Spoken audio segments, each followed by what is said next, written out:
Picture this. It is Paris, 1968. A very chaotic time. Yeah, very. Barricades are constructed in the streets. You have students rioting, clashing with authorities, and, well, demanding a comprehensive Marxist revolution. The whole city was just paralyzed by it. Yes, and right there in the middle of these protests, amidst the tear gas and the shouting, a group is celebrating what they actually call a revolutionary Eucharist. Wow. Yeah. They are actively using the ancient rituals of the Christian faith to bless a secular, political, Marxist rebellion. It is a striking historical image, and it perfectly encapsulates the profound confusion and the intense ideological cross-currents of that specific era. I mean, this sounds like a complete contradiction. It is. You have a generation attempting to tear down traditional structures while, simultaneously co-opting the sacred language of those very structures to legitimize their rebellion. And that tension is exactly what brings us to our discussion today. So, welcome to this deep dive. Glad to be here. Usually when we read a book, we have a tendency to skip the prefaces. We treat them like the wrapping paper on a present. Just tear it off and throw it away. Yeah, to get to the actual gift inside. But today, we are embarking on a very specific mission. We are doing an exhaustive exploration of the 3 prefaces to Joseph Ratzinger's seminal work, Introduction to Christianity. Which is why we really need to stop treating these prefaces as wrapping paper. In this case, a preface is less like disposable packaging and, well, much more like a core sample taken from a glacier. A core sample. Yeah. It captures the exact atmospheric conditions of the specific moment it was written. You look at the rings of ice and you can see the volcanic ash from a specific historical year, the temperature shifts of the culture. The ideological climate. Yes. It is a permanent record of the air the author was breathing at the time. Okay, so we're going to examine the core samples taken from the 1968, 1969, and 2000 editions of this book. To give you a brief roadmap of where we are heading, you can think of these 3 prefaces as a time capsule. Tracking the trajectory of modern belief, essentially. Yes. They track the initial intent of the lectures Ratzinger gave in 1967, which formed the foundation of the entire book. Then they track the immediate and rather surprising cross-denominational reception of the work just 1 year later. And then the big jump. Yes, finally they provide a deeply layered retrospective analysis written 30 years later, reflecting on shifting global ideologies, the nature of God, and the uniqueness of Christ in an era of, relativism. Okay, let's unpack this. We start with the 1968 preface. To understand why this book was even written, we have to look at where it came from. What was the origin point? Well, the book emerged from a series of lectures Ratzinger delivered in the summer of 1967 at the University of Tübingen. Okay. And what is crucial to understand here is the audience. He was not just speaking in a closed room to advanced theology students preparing for the priesthood. So it wasn't just insiders. Far from it. He was speaking to students from all faculties across the university. He was speaking to future engineers, doctors, historians, and lawyers. So he was really addressing the general modern mind, not an echo chamber. Yes. His stated goal was to repeat the achievement of a theologian from a half-century prior. He wanted to adapt the core of the Catholic faith for a new generation. But there is a caveat there. A big one. He explicitly states in this preface that he wanted to do this without turning the faith into what he calls the small coin of empty talk. The small coin of empty talk. I like that phrase. It is very evocative. He recognized a very specific danger. He did not want to hide a spiritual vacuum behind modern jargon. And to illustrate the danger of doing that, the danger of trying to make the faith so palatable that it loses all its weight, Ratzinger uses this incredible analogy drawn from an old fairy tale. Yeah, the story of Clever Hans. The story of Clever Hans. It is a seemingly simple children's story that actually contains a profound critique of modern theology. It really does. How does the story go again? So the story goes like this. Hans starts out with a heavy lump of gold. It is incredibly valuable, obviously representing a fortune, but it is a severe burden to carry on his journey. It physically weighs him down. Right, it is literally heavy. So he meets a man with a horse, and he trades the gold for the horse. He is thinking this will make his journey easier and faster, but the horse throws him off. So he wants to get rid of that, too. Yeah, so he trades the horse for a cow, thinking the cow will give him milk and be less trouble. Then the cow's too slow, so he trades it for a pig. The value just keeps dropping. It does. Then the pig for a goose, and finally the goose for a plain old whetstone. Just a rock, basically. Eventually, he stops by a river to drink, the whetstone falls into the water, and he loses it. And what is Hans's reaction when he loses the final worthless object? He is thrilled. Hans actually believes he is gaining complete freedom by shedding these burdens one by one. He thinks she is winning. Yeah, he thinks he has masterfully negotiated his way to liberation, but the reality is he lost everything of value and is left standing with nothing. It is a devastating metaphor for the theological movement Ratzinger was observing in the late 1960s. How so? Well, he watched well-intentioned theologians who looked at modern people and felt the historical demands of the Christian faith were simply too burdensome. Too heavy, like the gold. Yes. The dogmas, the moral requirements, the historical claims, they felt like a heavy lump of gold. So these theologians began watering down those demands. Spreading them away. Yeah. They surrendered dogma piece by piece, interpretation by interpretation, trying to trade it for something more culturally acceptable. If I can offer a modern parallel to the Clever Hans story, it reminds me of certain extreme decluttering trends in home design. Yeah, I can see that. Like someone buys a beautiful old sturdy house, but they decide they want the ultimate minimalist aesthetic. So they strip out the antique furniture, then they take down the drywall to expose the brick. Keep going until it is bare. Exactly. I mean, yes, they keep going. They decide the support beams are too visually obtrusive and look too old-fashioned. They strip the house down to its barest foundation to achieve this clean, unburdened aesthetic. Only to realize they have removed the load-bearing walls that actually made it a functioning home. And now the roof caves in on them. That captures the mechanical danger of the process. Ratzinger is critiquing perfectly. When you remove the load-bearing walls, the structure ceases to be a shelter. You are just left in the rain. Yes. Ratzinger warns that at the end of this theological bartering process, the believer is left holding a useless whetstone. Which eventually gets dropped in the river anyway. Yes. If you water the faith down so much that nothing demanding, mysterious, or transcendent remains, you have essentially thrown the gold into the river. Ratzinger's approach was the complete opposite. He wanted to keep the gold. He insisted on the weight and the value of the original gold, presenting the profound depths of the apostolic faith without diluting it to appease contemporary sensibilities. So Ratzinger draws a line in the sand in 1968. He essentially says, we are keeping the gold even if it is heavy. A bold move. It is. You would think that such a strict, uncompromising stance would alienate people, especially in 1968. But the immediate reception of the book was surprisingly broad. It was not what people expected. No, it did not just appeal to a small traditionalist faction. It found an audience far beyond what anyone expected. And that unexpected success leads us directly to the brief, but very telling, 1969 preface. The 1969 preface is fascinating because it was written just 1 year after the book's initial publication. So the dust had barely settled. Yeah. The tone shifts from a warning about dilution to one of profound gratitude.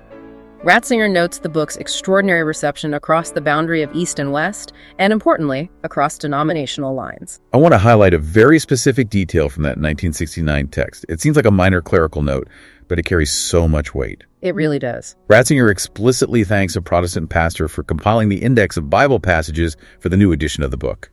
What's fascinating here is how Ratzinger views this collaboration. He does not treat it as just a polite academic exchange or someone merely doing clerical administrative work for a colleague. It wasn't just hiring an editor. No. He sees this shared index as a tangible sign of the bonds uniting Catholic and Protestant Christians in the apostolic faith. Let us unpack why an index is significant.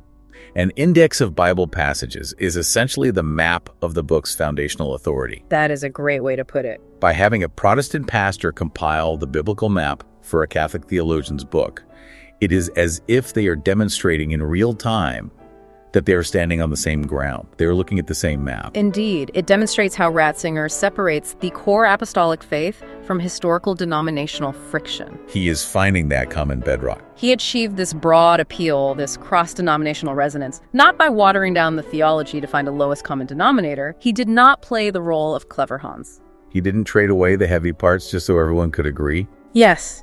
Instead, he dug so deeply into the foundational truths of Christianity that he hit the bedrock shared by all Christians. He found unity in depth rather than in dilution. Yes, and that is a crucial distinction. It validates his 1968 thesis. People do not want the whetstone, they want the gold, even if they come from different traditions. So Ratzinger proved unity is possible without dilution in '69. But what happens when an entire generation decides that the core itself is fundamentally corrupt? That is the big shift. Yeah, that is exactly the cultural shift he watched unfold over the next 30 years. The hopeful, unifying tone of 1969 provides a stark contrast to the historical reflections he would write 3 decades later. A much darker reflection. And that brings us to the extensive year 2000 preface, which is titled Yesterday, Today, Tomorrow. In this year 2000 preface, Ratzinger uses the distance of time to look back and identify 2 critical years that define the late 20th century, both culturally and theologically. And those are? 1968 and 1989. Okay, we begin with his analysis of 1968. He assesses it as a time when a new generation came of age. They looked at the post-war reconstruction of Europe, and they judged it to be entirely inadequate. They were very critical of their parents' generation. Yeah, they viewed the rebuilding of society as full of selfishness, greed, and structural injustice. But their critique went much deeper than just economics or politics. They viewed the entire history of Christianity as a failure. They believed Christianity had not delivered on its promises of a better, more just world. It had a lot of time to do it, in their eyes. Yeah, for centuries, the faith had spoken of redemption and peace, yet the 20th century had delivered 2 catastrophic world wars. In the eyes of this new generation, the Christian framework was exhausted. So they turned elsewhere. They needed a new framework, and they turned to Marxist thought. It was very appealing at the time. Ratzinger notes they saw Marxism as the sole ethically motivated guide to the future that also aligned with the scientific worldview. They wanted freedom, equality, and justice, and they thought Marxism was the vehicle to deliver it, replacing the old religious structures. To understand the tragedy of this, we have to place it within the post-conciliar reality of the Catholic Church. Hold on, post-conciliar. Let's define that for a second to make sure we are all on the same page. We're talking about the period immediately following the Second Vatican Council, which ended in 1965, correct? Yes, that is correct. The stated intent of the Second Vatican Council was to bring the Christian faith out of the private, subjective ghetto it had been relegated to in the 19th century. It had been very closed off. For a long time, faith had been viewed merely as a private, internal feeling. The Council wanted faith to be back in the center of historical decision-making. The goal was for the Church to actively shape the world, to be a light in the public square. Which brings us back to that arresting image we started the show with, the barricades in Paris. The revolutionary Eucharist. Yes. Ratzinger points out a stark, almost tragic contrast. The Church wanted to engage the world, yet on the barricades of Paris in 1968, this desired fusion of church and world manifested in a completely unexpected and distorted way. The faith was co-opted for political rebellion. Yeah. The language of the church, the liturgy itself, was used to bless a secular revolution that at its core was deeply influenced by Marxist ideologies that fundamentally rejected the Christian God. It was the ultimate subversion of the Council's hopes. The Church wanted to bring Christ to the world, and instead, parts of the generation used the Church's rituals to sanctify a worldly, atheistic political philosophy. He then shifts his focus to the second milestone, 1989. The fall of the Berlin Wall. Yes, this is the year the socialist regimes in Eastern Europe collapsed. The Berlin Wall comes down. Ratzinger observes that this collapse did not usher in a utopia. It did not bring about the promised Marxist paradise. Quite the opposite. Instead, he says it left a legacy of ruined land and ruined souls. The grand promise of a Marxist salvation was exposed as completely hollow. It was a moment of profound disillusionment. The ideology that had captured the imagination of the 1968 generation had materially and spiritually impoverished half of Europe. This raises a massive question, and Ratzinger addresses it head-on. If Marxism collapsed so completely, why didn't Christianity seamlessly fill the void? You would think people would return to it. Right. I mean, yes, if the competing secular ideology failed so publicly, why didn't the masses flood back into the churches? It is a vital question. Ratzinger observes that Christianity failed to make itself heard as an epoch-making alternative at that specific historical moment. It missed its window. When the wall fell, the Church did not step into the breach with a compelling, unified voice that could capture the hearts of a disillusioned continent. And he points out something else, a strange societal reaction. You would expect a massive reckoning, a deep societal reflection on the horrors of the communist gulags and the millions of lives lost to the ideology. A period of mourning or judgment. Yeah. But Ratzinger notes a strange societal silence. There was a pervasive shame and a deep perplexity, but no great moral accounting. People had lost trust in any grand moral promises. The utopian dreams of 1968 had resulted in the tragedies exposed in 1989. They were just burned out on ideologies. Yes. The cultural response was not to seek a new truth, but a withdrawal from grand narratives entirely. They no longer believed anyone who claimed to have the answers for society. So the grand ideologies failed, but the human desire for meaning didn't just vanish. A person still wakes up in the morning and needs to know why they are alive. The religious impulse didn't destroy itself, it mutated. Mutated how? Well, this loss of trust in grand historical narratives led to the specific cultural landscape Ratzinger critiques in the next section of the 2000 preface. He notes that post-1989, religion actually became modern again. But in a very specific way. He writes about people living the leaden loneliness of a God-forsaken world. That is such a heavy, evocative phrase. Leaden loneliness. It speaks to a deep, heavy isolation. People experienced a deep inner boredom, a spiritual suffocation. So they began seeking mysticism. They looked for spiritual experiences and apparitions, but they sought these things largely outside the traditional Christian churches. They viewed dogma, history, and institutions as bothersome. They just wanted the good feelings. They wanted the emotional comfort of the spiritual experience without the structural, moral, or historical demands of a specific faith. They wanted spirituality on their own terms. Which creates a new vulnerability. Because if you untether spirituality from history and dogma, you are left with relativism. And Ratzinger outlines the threat of relativism in detail. Relativism attempts to create peace among religions by relativizing their truth claims. So flattening everything out. Yes. The modern assumption became that God is so infinite that he cannot be known directly by human beings. Therefore, all religious statements across all faiths are merely human symbols of an unreachable reality. Just blind men touching an elephant. Exactly. Yes, that is the common analogy used. No religion can claim to possess objective truth. They are all just different, equally valid human attempts to describe the indescribable. Wait, I need to push back on this on behalf of our listeners. In today's landscape, Thea is saying all religions are equally valid, seen as the ultimate form of tolerance and peace. It is certainly positioned that way. It seems like the polite, enlightened way to live in a pluralistic society. Why does Ratzinger view this peaceful relativism as a fatal threat? It seems tolerant on the surface, but it relies on a destructive assumption. It assumes that no religion can actually know the truth. Because the truth is unknowable. Yes. It reduces all historical revelation to mere symbolism. If all religions are just grasping in the dark, then God has never actually spoken to humanity. Here's where it gets really interesting. Ratzinger points out that this seemingly peaceful relativism strikes a fatal blow to the biblical concept of God. It really does. He brings up his first major concern regarding this modern mysticism, the shifting concept of God from a personal being to an impersonal force. He asks a very direct question. Does it really matter whether we understand God as a person or as an impersonal entity? And he answers with an emphatic yes. To explain why, he points to the Shema, the central foundational prayer of Judaism from the book of Deuteronomy. Hear, O Israel, the Lord our God, the Lord is one. Believing Jews throughout history died reciting this profession of faith.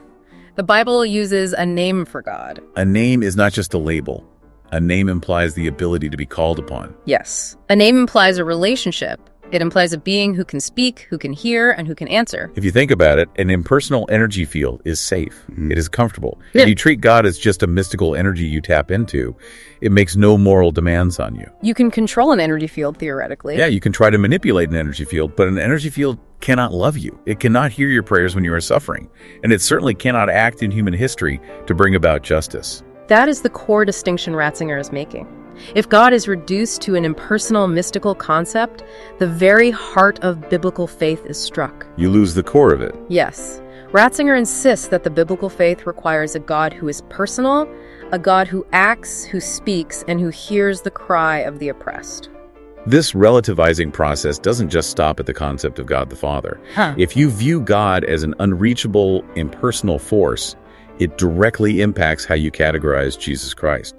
You have to downgrade him. It is the unavoidable next step. And this leads to Ratzinger's next major point in the 2000 preface. Christology. The second fundamental shift Ratzinger identifies is the relativizing of Christ. To avoid the modern accusation of Christian imperialism, Meaning the idea that claiming Christ as the sole savior is arrogant and exclusionary. yes, to avoid that, some modern thinkers began suggesting that Jesus is just one of many manifestations of God. In this view, he is a great moral teacher or an enlightened spiritual figure. Perhaps on par with other great historical founders. Yeah, but not the unique, singular Son of God. This theological shift ties into a broader historical critique, specifically regarding colonialism. Ratzinger directly engages with the accusation that historical Christianity trampled native cultures, particularly in South America. It is a very prevalent critique today. The critique says that Christianity was a European export forced upon these populations, doing violence to their native souls and destroying their indigenous identities. It is a serious critique, and Ratzinger does not brush it aside. He acknowledges that missed opportunities and grave errors occurred in history. He doesn't deny the historical failures. No, he doesn't. However, he rejects the radical, sweeping view that Christianity is entirely an alienation for native peoples. How does he defend that? Because on the surface, that looks like a difficult position to hold. Well, he observes how native populations organically adopted the Christian faith. They didn't just accept it passively as a foreign imposition, they integrated it deeply through popular devotions. He specifically notes that these cultures connected deeply with the image of the suffering God and the kindly mother. Which is very telling. Yeah. These images spoke to their own experiences of suffering and marginalization. It gave them a profound, immediate access to the God of the Bible, not as an imperial conqueror, but as one who suffers with them. If we connect this to the bigger picture, this organic connection to a suffering God brings Ratzinger to the broader problem of evil. Hold on. Theodicy is the term often used here. Let's define that for a second. We're talking about the age-old question of how to justify the existence of a good, all-powerful God in a world filled with immense suffering and evil, correct? Yes, the problem of theodicy. Ratzinger references the horrors of 20th century totalitarian regimes and specifically mentions the memorial at Auschwitz. The ultimate modern example of evil. In the face of such immense, calculated human suffering, Ratzinger argues that philosophical answers fall flat. An impersonal force offers no answer to Auschwitz. Because an energy field doesn't care. Yes, he argues that only a suffering God can provide an answer to the problem of human agony. He states this quite bluntly in the text. A God who cannot work or suffer is plainly an absent God. And an absent God is no God at all. It is a very stark claim. If God sits in silent, detached perfection while humanity bleeds, that God is useless. This is why the incarnation, the central Christian belief that God became flesh in Jesus Christ, entering into human history and suffering, is an absolute necessity for the Christian faith. It is not just an optional add-on. No, it is the hinge of the whole thing. Let us explore Ratzinger's conclusion on this point regarding Christology, because it is vital. If Jesus was only a man, if he was just a very wise teacher who died 2,000 years ago, then he is irrevocably trapped in the past. He is just a historical footnote, however great. Yeah, if he is just a historical figure, it is like reading a biography of Abraham Lincoln. You can admire him, you can learn from him, but you cannot have a present tense relationship with him. He is accessible only by distant historical recollection. But the Christian claim is fundamentally different. Because Christian faith asserts that Jesus is true God and true man, he is not bound by the limitations of a single historical era. He participates in the presence of God that embraces all ages. So it is not a historical recording, it is a live feed. A live feed, I like that. The incarnation means the broadcast did not end in 33 AD. It is still streaming into the day. He is our contemporary. He is present among us now. That is the crux of the matter. Ratzinger concludes his year 2000 preface by rendering a final verdict on his own book, looking back over the decades since he gave those initial lectures in Tübingen. What is his verdict after 30 years? He notes that if he were writing the book in the year 2000, he would add more about interreligious dialogue given the shifting, globalized cultural landscape. He recognizes the landscape has changed.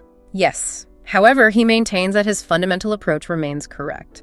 Putting the question of God, and specifically the question of a personal historical Christ, at the very center is the necessary starting point. You cannot skip the core claim to get to an easier dialogue. Yes, you have to start with the gold. So, to summarize our journey through these texts today, we started with the 1968 warning against the clever Hans mentality, where the demands of the faith are stripped away piece by piece until nothing but a useless whetstone remains. Trading value for comfort. Yeah. Then we saw the 1969 expression of ecumenical gratitude, finding profound unity in the deep apostolic roots of the faith, symbolized by that shared Bible index. Finding unity by going deeper, not shallower. And finally, we explored the dense 2000 analysis. We looked at the historical failures of Marxism, the post-1989 drift toward an impersonal mysticism, the absolute necessity of a personal God who has a name and can be called upon. And the requirement of a suffering Christ. Yes, a suffering Christ who is fully God and fully man, present in our today. The factual synthesis of these three prefaces reveals a remarkably consistent theological vision. Ratzinger's central thesis remains entirely unchanged across 3 decades of intense cultural and geopolitical upheaval. He didn't budge. No, he asserts that true Christian belief cannot be watered down to suit the era. It cannot be relegated to a mere symbol, a vague feeling, or an impersonal energy field. It demands historical reality. Yes, it must assert the historical reality of a God who actively listens, speaks, acts in history, and who intimately enters into human suffering. When we started this deep dive, we talked about how prefaces are usually treated like wrapping paper, but how these specific texts act like core samples from a glacier.